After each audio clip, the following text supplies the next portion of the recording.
Natatakot ka ba? Ito ang sinasabi ng mga awit 27, 1-14. Si Yahweh ang ilaw ko at kaligtasan. Sino pa ba ang aking katatakutan? Si Yahweh ang muog ng aking buhay. Sino pa ba ang aking kasisindakan? Kung buhay ko'y pagtangkaan ng taong masasama, sila'y mga kalaban ko at mga kaaway nga, mabubuwal lamang sila at mapapariwara. Kahit isang hukbo ang sa akin pumalibot, hindi pa rin ako sa kanila matatakot.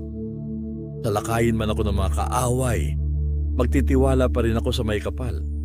Kay Yahweh ay isang bagay lang ang aking hiniling, iisa lamang talaga ang aking hangarin, ang tumira sa templo niya habang buhay upang kagandahan ni Yahweh aking mapagmasdan at dooy humingi sa kanya ng patnubay.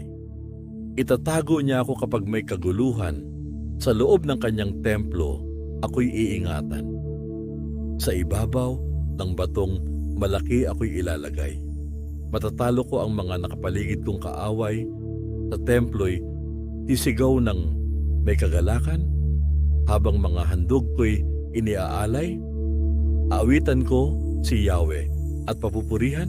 Pakinggan mo ako, Yahweh, sa aking panawagan. Sagutin mo ako at iyong kahabagan. Nang sabihin mo, Yahweh, lumapit ka sa akin. Sagot ko'y, nariyan na ako at kita'y sasambahin. Huwag ka sanang magagalit sa akin. Ang iyong lingkod, huwag mo sanang palayasin. Tinulungan mo ako, Diyos ng aking kaligtasan.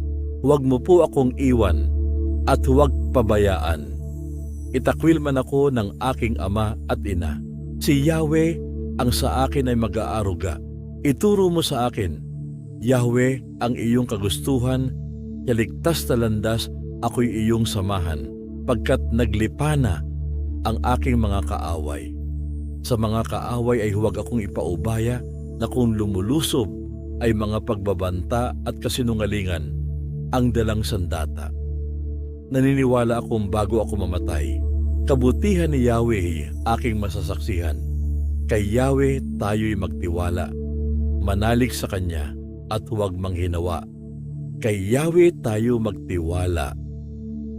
Mga awit 27, 1-14 sa bersyon ng Magandang Balita Biblia.